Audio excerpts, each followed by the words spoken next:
তো guys finally আমরা নতুন ঘরত আসলাম। তো রুমটা সাফ করা হল একদম। তো রুমত কি কি আছে তোমার সব দেখাম তোমার সাথে এসে। তো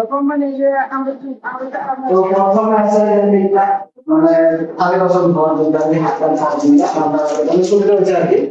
তো এটি মানে গ্যাসটা পাওয়ার জন্য এই গ্যাসটা আছে বক্স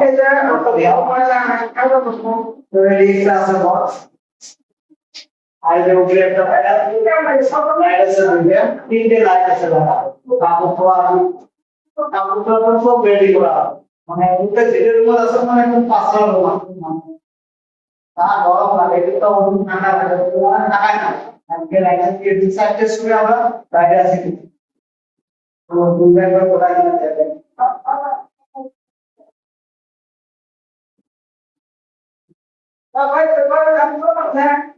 তো আজকে একটু তো আমার সাথে থাকেন আর চেষ্টা ফলো করে রাখবেন ট্রেনিং ফলো করে তারা